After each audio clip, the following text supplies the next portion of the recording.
شروع اللہ کا نام لے کر جو بڑا مہربان نہایت رحم والا ہے۔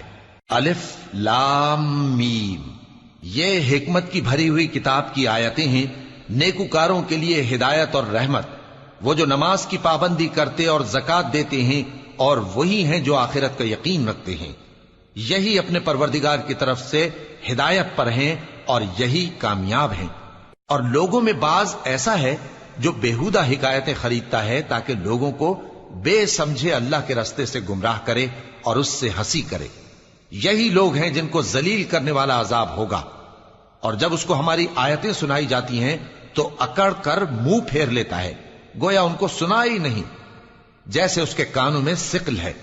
تو اس کو درد دینے والے عذاب کی خوشخبری سنا دو۔ جو لوگ ایمان لائے اور نیک کام کرتے رہے ان کے لیے نعمت کے باغ ہیں، ہمیشہ ان میں رہیں گے۔ اللہ کا وعدہ سچا ہے اور وہ غالب ہے، حکمت والا ہے۔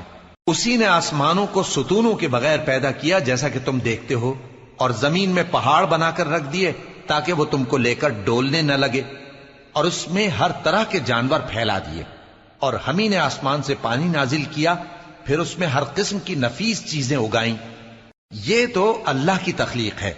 اب مجھے دکھاؤ کہ اللہ کے سوا جو ہستیاں ہیں انہوں نے کیا پیدا کیا ہے۔ حقیقت یہ ہے کہ یہ ظالم کھلی گمراہی میں ہیں۔ اور ہم نے لقمان کو دانائی بخشی کہ اللہ کا شکر کرو، اور جو شخص شکر کرتا ہے تو اپنے ہی فائدے کے لیے شکر کرتا ہے، اور جو ناشکری کرتا ہے تو اللہ بھی بے نیاز ہے، لائق حمد و ثنا ہے۔ اور اس وقت کو یاد کرو جب لقمان نے اپنے بیٹے کو نصیحت کرتے ہوئے کہا کہ بیٹا، اللہ کے ساتھ شرک نہ کرنا، شرک تو بڑا بھاری ظلم ہے۔ اور ہم نے انسان کو جسے اس کی ماں تکلیف پر تکلیف سہ کر پیٹ میں اٹھائے رکھتی ہے، پھر اس کو دودھ پلاتی ہے، اور آخر کار 2 برس میں اس کا دودھ چھڑانا ہوتا ہے، میں نے تاکید کی ہے کہ میرا بھی شکر کرتا رہے اور اپنے ماں باپ کا بھی، کہ تم کو میری ہی طرف لوٹ کر آنا ہے۔ اور اگر وہ دونوں تجھ پر زور ڈالیں کہ تو میرے ساتھ کسی ایسی چیز کو شریک کرے جس کا تجھے کچھ بھی علم نہیں، تو ان کا کہا نہ ماننا۔ ہاں، دنیا کے کاموں میں ان کا اچھی طرح ساتھ دینا، اور جو شخص میری طرف رجوع لائے اس کے رستے پر چلنا۔ پھر تم کو میری طرف لوٹ کر آنا ہے، تو جو کام تم کرتے رہے ہو سب سے تم کو آگاہ کر دوں گا۔ لقمان نے یہ بھی کہا کہ بیٹا، اگر کوئی عمل چاہے رائی کے دانے کے برابر بھی چھوٹا ہو، اور ہو بھی کسی پتھر کے اندر یا آسمانوں میں مخفی ہو یا زمین میں، اللہ اس کو قیامت کے دن لا موجود کرے گا۔ کچھ شک نہیں کہ اللہ باریک بین ہے، خبردار ہے۔ بیٹا، نماز کی پابندی رکھنا اور لوگوں کو اچھے کاموں کے کرنے کا مشورہ دیتے رہنا، بری باتوں سے منع کرتے رہنا، اور جو مصیبت تجھ پر واقع ہو اس پر صبر کرنا، بے شک یہ بڑی ہمت کے کام ہیں۔ اور تکبر کرتے ہوئے لوگوں کے سامنے گال نہ پھلانا اور زمین میں اکڑ کر نہ چلنا، اس لیے کہ اللہ کسی اترانے والے شیخی خورے کو پسند نہیں کرتا۔ اور اپنی چال میں اعتدال کیے رہنا، اور بولتے وقت ذرا آواز نیچی رکھنا، کیونکہ بہت اونچی آواز گدھوں کی سی ہے، اور کچھ شک نہیں کہ سب سے بری آواز گدھوں کی ہوتی ہے۔ کیا تم نے نہیں دیکھا کہ جو کچھ آسمانوں میں اور جو کچھ زمین میں ہے سب کو اللہ نے تمہارے قابو میں کر دیا ہے، اور تم پر اپنی ظاہری اور باطنی نعمتیں پوری کر دی ہیں۔ اور بعض لوگ ایسے ہیں کہ اللہ کے بارے میں جھگڑتے ہیں، نہ علم رکھتے ہیں اور نہ ہدایت اور نہ کتاب روشن۔ اور جب ان سے کہا جاتا ہے کہ جو کتاب اللہ نے نازل فرمائی ہے اس کی پیروی کرو، تو کہتے ہیں کہ ہم تو اسی کی پیروی کریں گے جس پر ہم نے اپنے باپ دادوں کو پایا۔ بھلا اگرچہ شیطان ان کو دوزخ کے عذاب کی طرف بلاتا ہو تب بھی۔ اور جو شخص اپنے آپ کو اللہ کا فرما بردار کر دے اور نیکوکار بھی ہو تو اس نے مضبوط کڑا تھام لیا، اور سب کاموں کا انجام اللہ ہی کی طرف ہے۔ اور جو کفر کرے تو اس کا کفر تمہیں غمناک نہ کر دے۔ ان کو ہماری طرف لوٹ کر آنا ہے، پھر جو کام وہ کیا کرتے تھے ہم ان کو جتا دیں گے۔ بے شک اللہ دلوں کی باتوں سے بھی واقف ہے۔ ہم ان کو تھوڑا سا فائدہ پہنچائیں گے، پھر عذاب شدید کی طرف مجبور کر کے لے جائیں گے۔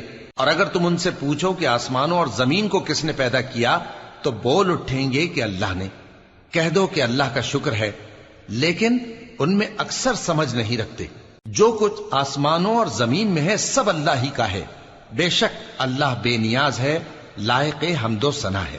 اور اگر یوں ہو کہ زمین میں جتنے درخت ہیں سب کے سب قلم ہو اور سمندر کا تمام پانی سیاہی ہو اور اس کے بعد 7 سمندر اور سیاہی ہو جائیں تو اللہ کی باتیں یعنی اس کی صفتیں ختم نہ ہوں۔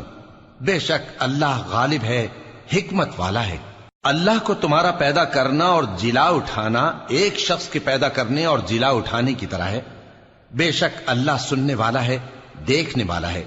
کیا تم نے نہیں دیکھا کہ اللہ ہی رات کو دن میں داخل کرتا ہے اور دن کو رات میں داخل کرتا ہے، اور اسی نے سورج اور چاند کو کام میں لگا رکھا ہے، ہر ایک وقت مقرر تک چل رہا ہے، اور یہ کہ اللہ تمہارے سب اعمال سے خبردار ہے۔ یہ اس لیے کہ اللہ کی ذات ہی برحق ہے، اور جس کو یہ لوگ اللہ کے سوا پکارتے ہیں وہ سب باطل ہے، اور یہ کہ اللہ ہی عالی رتبہ ہے، گرامی قدر ہے۔ کیا تم نے نہیں دیکھا کہ اللہ ہی کی مہربانی سے کشتیاں سمندر میں چلتی ہیں تاکہ وہ تم کو اپنی کچھ نشانیاں دکھائے؟ بے شک اس میں ہر صبر کرنے والے، شکر کرنے والے کے لیے نشانیاں ہیں۔ اور جب ان پر سمندر کی لہریں سائبانوں کی طرح چھا جاتی ہیں تو اللہ کو پکارنے اور خالص اس کی عبادت کرنے لگتے ہیں، پھر جب وہ ان کو نجات دے کر خشکی پر پہنچا دیتا ہے تو چند ہی لوگ انصاف پر قائم رہتے ہیں، اور ہماری نشانیوں سے وہی انکار کرتے ہیں جو عہد شکن ہیں، ناشکرے ہیں۔ لوگو اپنے پروردگار سے ڈرو اور اس دن کا خوف کرو کہ نہ تو باپ اپنے بیٹے کے کچھ کام آئے اور نہ بیٹا باپ کے کچھ کام آ سکے۔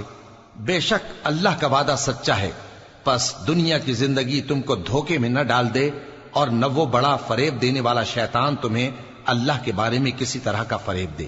اللہ ہی کو قیامت کا علم ہے، اور وہی میں برساتا ہے، اور وہی حاملہ کے پیٹ کی چیزوں کو جانتا ہے، اور کوئی شخص نہیں جانتا کہ وہ کل کیا کام کرے گا، اور کوئی شخص نہیں جانتا کہ کس سرزمین میں اسے موت آئے گی۔ بے شک اللہ ہی جاننے والا ہے اور خبردار ہے۔